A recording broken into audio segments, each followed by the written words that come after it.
ಎಲ್ಲರಿಗೂ ನಮಸ್ಕಾರ. ಕೆಂಚಾಗಿ ನನ್ನ ಛಾಯಾ ನಿಮ್ಮನ್ನೆಲ್ಲರೂ ವೆಲ್ಕಮ್ ಮಾಡ್ತಿದ್ದೀನಿ. ನಾನು ನನ್ನ ಕಾಲೇಜಲ್ಲಿ ಕೆಮಿಸ್ಟ್ರಿ ಪ್ರೊಫೆಸರಾಗಿ ವರ್ಕ್ ಮಾಡ್ತಾ ಇದ್ದೀನಿ. ನನ್ನ ಇಂಟೆನ್ಷನ್ ಏನು ಈ ಚಾನಲ್ನ ಸ್ಟಾರ್ಟ್ ಮಾಡೋದಕ್ಕೆ ಅಂದರೆ ಸಾಧ್ಯ ಆದಷ್ಟು ಕೆಮಿಸ್ಟ್ರಿ ರಿಲೇಟೆಡ್ ಟಾಪಿಕ್ನ ಸಿಂಪಲಾಗಿ ಕನ್ನಡದ ಹೇಳುವಂಥ ಪ್ರಯತ್ನ ಮಾಡ್ತಿದ್ದೀನಿ. ಕೆಮಿಸ್ಟ್ರಿ ಇಷ್ಟ ಇಲ್ಲದಿರೋ ಕೆಮಿಸ್ಟ್ರಿ ಕಡೆಗೆ ಸೆಳೆಯುವಂಥ ಪ್ರಯತ್ನನ ನನ್ನ ಚಾನಲಲ್ಲಿ ಮಾಡ್ತಾಯಿದ್ದೀನಿ. ಪರ್ಟಿಕ್ಯುಲರ್ಲಿ ಕನ್ನಡ ಮೀಡಿಯಂ ಹುಡುಗರಿಗೆ, ರೂರಲ್ ಹುಡುಗರಿಗೆ ಹೆಲ್ಪ್ ಆಗಲಿ ಅಂತ ಕೆಮಿಸ್ಟ್ರಿನ ಕನ್ನಡದ ಹೇಳುವಂಥ ಪ್ರಯತ್ನನ ನನ್ನ ಚಾನಲ್ ಮುಖಾಂತರ ಮಾಡ್ತಾಯಿದ್ದೀನಿ. ನೀವೇನಾದರೂ ರಾಣಿ ಚೆನ್ನಮ್ಮ ಯೂನಿವರ್ಸಿಟಿನಲ್ಲಿ ಓದ್ತಾ ಇದ್ದೀರಾ, ಕೆಮಿಸ್ಟ್ರಿನ one of the major subject ತೊಗೊಂಡಿದ್ದೀರಾ NEPನಲ್ಲಿ ಅಂತಂದರೆ ಅದರಲ್ಲಿ ನಿಮಗೆ ಒಂದು ಯೂನಿಟ್ ಬರುತ್ತೆ 4th ಸೆಮ್ಮಲ್ಲಿ, ರಿಯಾಕ್ಟಿವ್ ಇಂಟರ್ಮೀಡಿಯೇಟ್ಸ್ ಅಂತ. ಅದ್ರ ಬಗ್ಗೆ ವಿಡಿಯೋಸ್ ಮಾಡೋಣ ಅಂತ ಅಂದ್ಕೊಳ್ತಾ ಇದ್ದೀನಿ. ಆಲ್ರೆಡಿ 10 ವಿಡಿಯೋ ಮಾಡಿದ್ದೀನಿ. ಇದು 11ನೇ ವಿಡಿಯೋ ನಾನು ಮಾಡ್ತಾ ಇರೋವಂಥದ್ದು. ನೀವು ನನ್ನ ಚಾನಲ್ಗೆ ಹೋಗಿ ಸಬ್ಸ್ಕ್ರೈಬ್ ಮಾಡಿಕೊಂಡು ಪ್ಲೇ ಲಿಸ್ಟ್ಗೆ ಹೋಗಬೇಕು. RCB 4th sem chemistry 4th sem ಅಂದರೆ ಎಲ್ಲ ವಿಡಿಯೋಗಳು ನಿಮ್ಗೆ ಅಲ್ಲಿ ಸಿಗ್ತಾ ಹೋಗುತ್ತೆ. ಜೊತೆಗೆ ನಾನು ನಂಬರ್ಗಳನ್ನ ಹಾಕಿದ್ದೀನಿ. ನೀವು ಅದೇ ಆರ್ಡ್ರಲ್ಲಿ ನಿಮ್ಮ ಸಿಲೆಬಸ್ಸಲ್ಲಿ ಹೇಗಿದೆಯಲ್ಲ ಅದೇ ಆರ್ಡ್ರಲ್ಲಿ ನಾನು ವಿಡಿಯೋ ಅಪ್ಲೋಡ್ ಮಾಡ್ತಾ ಇದ್ದೀನಿ. ನೀವು ಅದೇ ಆರ್ಡ್ರಲ್ಲಿ ಓದ್ಕೊಳ್ತಾ ಹೋದರೆ ನಿಮಗೆ ಕನೆಕ್ಟಿವಿಟಿ ಸಿಗುತ್ತೆ, ಅರ್ಥ ಮಾಡ್ಕೊಳ್ಳೋಕ್ಕೆ ಈಸಿ ಆಗುತ್ತೆ. ಸೊ ಎಷ್ಟೊಂದು ರಿಯಾಕ್ಟಿವ್ ಇಂಟರ್ಮೀಡಿಯೇಟ್ಸ್ ಇದೆ. ಅದರಲ್ಲಿ ಒನ್ ಆಫ್ ದಿ ರಿಯಾಕ್ಟಿವ್ ಇಂಟರ್ಮೀಡಿಯೇಟ್ಸ್ಗೆ ನಾವೇನಂತ ಕರಿತೀವಿ, ನೈಟ್ರೀನ್ಸ್ ಅಂತ ಕರಿತೀವಿ. ಈ ನೈಟ್ರೀನ್ಸ್ಗೆ ನಾವೇನಂತ ಕರಿತೀವಿ, ಅನಲಾಗ್ ಆಫ್ ಕಾರ್ಬೀನ್ಸ್ ಅಂತ ಹೇಳ್ತೀವಿ. ಇದಕ್ಕಿಂತ ಮುಂಚೆ ಕಾರ್ಬೀನ್ಸ್ ಮಾಡಿದ್ದೀನಿ. ಡೈವೇಲೆಂಟ್ ಕಾರ್ಬನ್ಗೆ ನಾವೇನಂತ ಕರಿತೀವಿ, ಕಾರ್ಬೀನ್ಸ್ ಅಂತ ಹೇಳ್ತೀವಿ. ಅದೇ ಥರ ಒಂದೇ ಒಂದು ವೇಲೆನ್ಸಿ ಇರುತ್ತಲ್ಲ, ಆ ನೈಟ್ರೋಜನ್ಗೆ ನಾವೇನಂತ ಕರಿತೀವಿ, ನೈಟ್ರೀನ್ಸ್ ಅಂತ ಕರಿತೀವಿ. They are extremely reactive in nature, they are highly unstable in nature. Immediately ಏನು ಮಾಡ್ತವೆ, they going to convert from one form to another form. Electron deficient species ಥರ ಇರ್ತವೆ. ಯಾರಾದರೂ ಕೊಟ್ಟರೆ ಅದನ್ನು ಅಕ್ಸೆಪ್ಟ್ ಮಾಡ್ಕೊಳ್ಳೋಕ್ಕೆ ಅವ್ರು ರೆಡಿ ಇರ್ತವೆ. ಅದ್ರ ಬಗ್ಗೆ ಇನ್ ಡೀಟೇಲಾಗಿ ಇವತ್ತು ಈ ವಿಡಿಯೋದಲ್ಲಿ ಹೇಳೋಣ ಅಂತ ಅಂದ್ಕೊಳ್ತಾ ಇದ್ದೀನಿ. Again welcome to Kenchaya. ನನ್ನ ಚಾನಲ್ನ ಸಬ್ಸ್ಕ್ರೈಬ್ ಮಾಡಿ, ಶೇರ್ ಮಾಡಿ. ಈ ನೈಟ್ರೀನ್ ಅಂತ ಏನಿದೆಯಲ್ಲ, ಇದಕ್ಕಿಂತ ಮುಂಚೆ ನಾನು ಕಾರ್ಬೀನ್ ಅನ್ನೋದ್ರ ಬಗ್ಗೆ ವಿಡಿಯೋಸ್ನ ಅಪ್ಲೋಡ್ ಮಾಡಿದ್ದೀನಿ. Carbene is also a divalent carbon which going to contain 2 bonds and 2 unpaired electron. ಅದಕ್ಕೆ ಎಕ್ಸಾಕ್ಟ್ಲಿ ಸೇಮ್ ಏನಿದೆಯಲ್ಲ ಅದಕ್ಕೆ ನಾವೇನಂತ ಕರಿತೀವಿ ಅಂತಂದರೆ ನೈಟ್ರೀನ್ಸ್. ಅದ್ರದ್ದು ಅನಲೋಗ್ ಆಫ್ ದಿ ನೈಟ್ರೋಜನ್ ಏನಿದೆಯಲ್ಲ ಅದಕ್ಕೆ ನಾವೇನಂತ ಕರಿತೀವಿ ಅಂತಂದರೆ ಕಾರ್ಬೀನ್ ಅಂತ ಕರಿತೀವಿ. ಕಾರ್ಬನ್ಗೆ ವೇಲೆನ್ಸಿ 4 ಇದೆ, ಆದರೆ ನೈಟ್ರೋಜನ್ಗೆ ವೇಲೆನ್ಸಿ 3 ಇರೋದಕ್ಕೋಸ್ಕರ ಅದರಲ್ಲಿ ಏನಾಗುತ್ತೆ ಅಂದರೆ 2 ಅನ್ಪೇರ್ಡ್ ಎಲೆಕ್ಟ್ರಾನ್ ಇರುತ್ತೆ, ಜೊತೆಗೆ 1 ಬಾಂಡ್ ಇರುತ್ತೆ, 1 ಕೋವೆಲೆಂಟ್ ಬಾಂಡ್ ಇರುತ್ತೆ. ಅಂಥ ಇಂಟರ್ಮೀಡಿಯೇಟ್ಸ್ಗೆ ನಾವೇನಂತ ಕರಿತೀವಿ ಅಂತಂದರೆ ನೈಟ್ರೀನ್ಸ್ ಅಂತ ಕರಿತೀವಿ.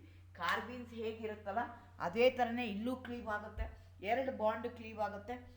ನಿಮಗೆ ಗೊತ್ತಿರಬೇಕು, ಫ್ರೀ ರ್ಯಾಡಿಕಲ್ಸು, ಕಾರ್ಬೀನ್ಸು ಮತ್ತು ನೈಟ್ರೀನ್ಸು ಕನ್ಫ್ಯೂಷನ್ ಮಾಡ್ಕೊಳಂಗಿಲ್ಲ. ಎಲ್ಲ 3 ಎಲೆಕ್ಟ್ರಾನ್ ಡಿಫಿಷಿಯಂಟೆ. ಫ್ರೀ ರ್ಯಾಡಿಕಲ್ಸ್ಗೆ ತಗೊಂಡ್ರೆ ಅನ್ಪೇರ್ಡ್ ಓನ್ಲಿ 1 ಎಲೆಕ್ಟ್ರಾನ್ ಇರುತ್ತೆ, 7 ಎಲೆಕ್ಟ್ರಾನ್ಸ್ ಇರುತ್ತೆ.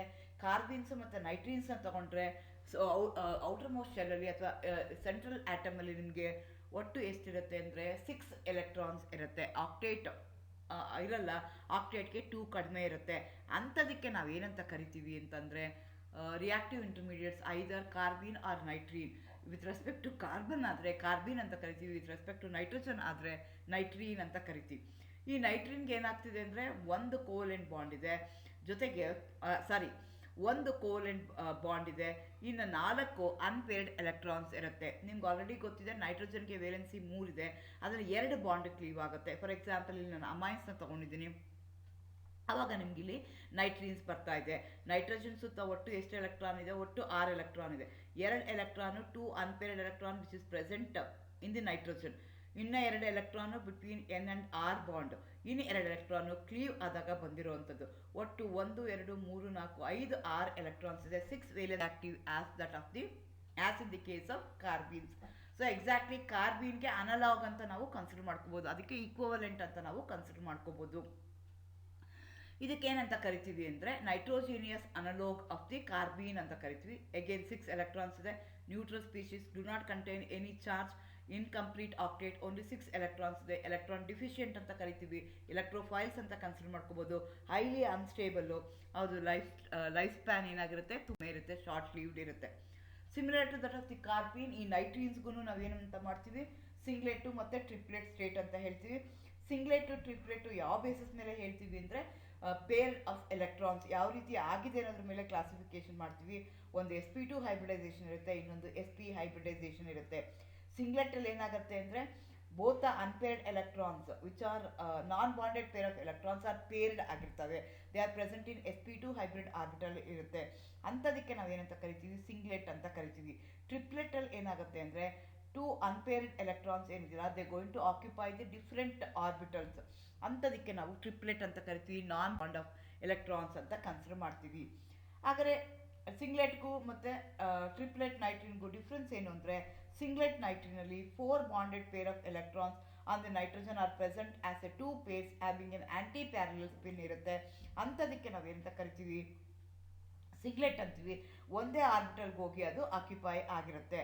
Since it is already paired, no unpaired electrons, therefore they are diamagnetic in nature and they are sp2 hybridized. ಅದೇ ಥರ ಟ್ರಿಪ್ಲೆಟ್ನ ತಗೊಂಡ್ರೆ, ಟ್ರಿಪ್ಲೆಟಲ್ಲಿ ಏನಾಗ್ತಿದೆ, ಒಟ್ಟು ನಾಲ್ಕು ನಾನ್ ಬಾಂಡೆಡ್ ಪೇರ್ ಆಫ್ ಎಲೆಕ್ಟ್ರಾನಲ್ಲಿ 2 bonded pair non bonded pair of electrons they going to occupy different orbital having opposite parallel spin. ಅಂಥದಕ್ಕೆ ನಾವೇನಂತ ಕರಿತೀವಿ, ಟ್ರಿಪ್ಲೆಟ್ ಸ್ಟೇಟ್ ಅಂತ ಕರಿತೀವಿ. Since they going to have unpaired electron, they are paramagnetic in nature and they are sp hybridise. Okay, ಸ್ಟೆಬಿಲಿಟಿನ ನೀವು consider ಮಾಡಿಕೊಂಡ್ರೆ, usually nitrenes ಏನಾಗುತ್ತೆ, highly reactive, cannot be isolated. However nitrene can be trapped by the reaction with a carbon monoxide to isocyanate. ಈಗ ಏನಾಗ್ತಿದೆ ಅಂತಂದರೆ, stability ಅದು ಅಂದರೆ ಏನು, ಅವ್ರ ಲೈಫ್ ಸ್ಪ್ಯಾನು ತುಂಬ ಕಡಿಮೆ ಇರುತ್ತೆ. ಎಕ್ಸಿಸ್ಟೆನ್ಸ್ ಏನಾಗ್ತಾ ಇರುತ್ತೆ, ವೆರಿ ಶಾರ್ಟ್ ಲೀವ್ಡ್ ಆಗಿರ್ತವೆ. ಆದರೆ ಹಂಗಾಗಿ ಅದನ್ನು ಐಸೋಲೇಟ್ ಮಾಡಿ ಇಡೋಕ್ಕಾಗಲ್ಲ. ಬಟ್ ಅದನ್ನ ಏನು ಮಾಡ್ಬೋದು, ಅದನ್ನು ಇನ್ನೊಂದು ರಿಯಾಕ್ಷನ್ ಆಗಿ ನಾವು ಕನ್ವರ್ಟ್ ಮಾಡ್ಕೋಬೋದು. Since they are highly reactive, trapped ಅಂತ ವರ್ಡ್ ಯೂಸ್ ಮಾಡ್ತೀವಿ. ಟ್ರ್ಯಾಪ್ ಮಾಡಿಬಿಟ್ಟು ಇನ್ನೊಂದು ರಿಯಾಕ್ಷನ್ ಆಗಿ ನಾವು ಅದನ್ನು ಕನ್ಸಿಡರ್ ಮಾಡ್ಕೋಬೋದು. For example, I am going to consider the carbon monoxide to isocyanate ಇರ್ತಲ್ಲ, ಅದಕ್ಕೆ ನಮಗಾಗುತ್ತೆ. Nitrene can also be trapped in presence of the ethylene. ಇಥಿಲೀನ್ಗೂ ಅದೇ ಥರ ಟ್ರ್ಯಾಪ್ಲಿಂಗ್ ಆಗಿ ನಿಮಗೆ ಸೈಕ್ಲಿಕ್ ಮಾಲಿಕ್ಯೂಲಲ್ಲಿ ಬರ್ತಾ ಹೋಗುತ್ತೆ. ಸೊ ಸ್ಟೆಬಿಲಿಟಿ ಕನ್ಸಿಡರ್ ಮಾಡ್ಕೊಂಡ್ರಾದ್ರೆ, ಟ್ರಿಪ್ಲೆಟ್ ಏನಾಗಿದೆ, ಸಿಂಗ್ಲೆಟ್ ಕಂಪೇರ್ ಮಾಡಿದ್ರೆ ಟ್ರಿಪ್ಲೆಟ್ ಈಸ್ ಮೋರ್ ಸ್ಟೇಬಲ್ ಅಂತ ಹೇಳ್ತೀವಿ. ಎರಡೂ ಅನ್ಸ್ಟೇಬಲ್. ಇನ್ ಕಂಪ್ಯಾರಿಸನ್ನ ತಗೊಳ್ಳೋದಾದ್ರೆ, ಟ್ರಿಪ್ಲೆಟಲ್ಲಿ ಏನಾಗ್ತಿದೆ, 2 unpaired electron they are not present in the same orbital, they are present in different orbital. Same orbital ಇದ್ರೆ ಏನಾಗುತ್ತೆ, they are going to have some sort of electrostatic force of attraction, they try to repel each other, some amount of energy should be given to that. Energy ಕಡಿಮೆ ಆದಷ್ಟು stability ಏನಾಗ್ತಾ ಹೋಗುತ್ತೆ, ಜಾಸ್ತಿ ಆಗ್ತಾ ಹೋಗುತ್ತೆ. ಹಾಗಾಗಿ ಸಿಂಗ್ಲೆಟ್ಗೆ ಕಂಪೇರ್ ಮಾಡಿದ್ರೆ ಟ್ರಿಪ್ಲೆಟ್ ಈಸ್ ಮೋರ್ ಸ್ಟೇಬಲ್ ಅಂತ ಹೇಳ್ತಾರೆ. Presence of unpaired electron in each orbital, only 33 kilojoules per mole of energy usually present in the ground state ಅಂತ ನಾವು ಮಾಡ್ಕೋಬೋದು.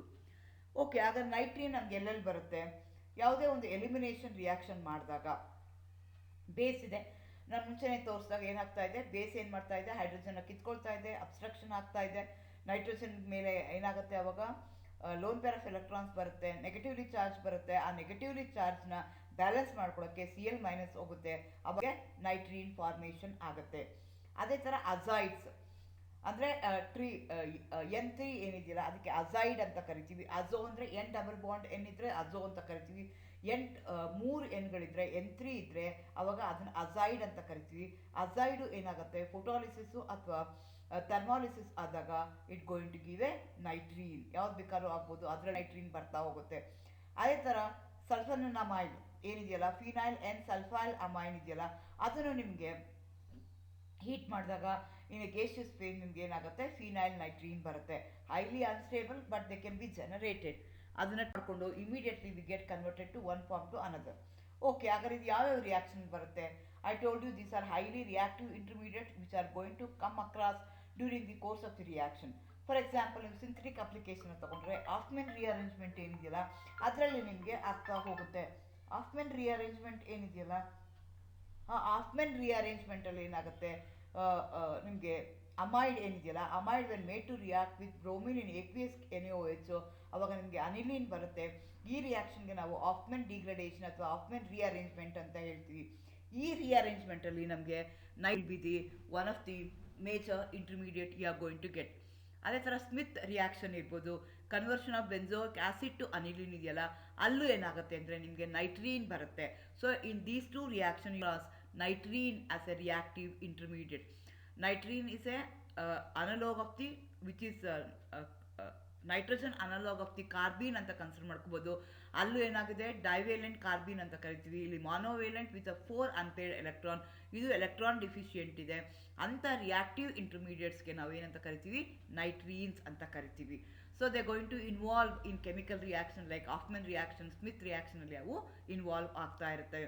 ಈ ಥರ ರಿಯಾಕ್ಷನ್ ಇಂಟರ್ಮೀಡಿಯೇಟ್ಸ್ಗೆ ನಾವೇನಂತ ಕರಿತೀವಿ, ನೈಟ್ರೀನ್ಸ್ ಅಂತ ಕರಿತೀವಿ. ಲೈಫ್ ಸ್ಪ್ಯಾನ್ ಏನಾಗಿರುತ್ತೆ, ತುಂಬ ಕಡಿಮೆ ಇರುತ್ತೆ. ವೇಲೆನ್ಸಿ ಎಷ್ಟಿರುತ್ತೆ, ಒಂದೇ ಒಂದು ಗ್ರೂಪ್ ಇರುತ್ತೆ. ಬಟ್ ನೈಟ್ರೋಜನ್ ಸುತ್ತ ಎಷ್ಟು ಎಲೆಕ್ಟ್ರಾನ್ಸ್ ಇರುತ್ತೆ, 6 ಎಲೆಕ್ಟ್ರಾನ್ಸ್ ಇರುತ್ತೆ. Therefore we are going to call them as electron deficient. Electrophiles ಅಂತ ಕರಿಬೋದು. ಲೈಫ್ ಸ್ಪ್ಯಾನು ತುಂಬ ಕಡಿಮೆ ಇರುತ್ತೆ, ಐಸೋಲೇಟ್ ಮಾಡೋಕ್ಕಾಗಲ್ಲ, ಇಮಿಡಿಯೇಟ್ಲಿ ನಾವು ಅವನ್ನ ಟ್ರ್ಯಾಪ್ ಮಾಡಬೇಕು. ಈ ಥರ reactive intermediate which are obtained from the nitrogen ಇದೆಯಲ್ಲ, ಅದಕ್ಕೆ ನಾವು ನೈಟ್ರೀನ್ಸ್ ಅಂತ ಕರಿತೀವಿ. Thank you, all the best.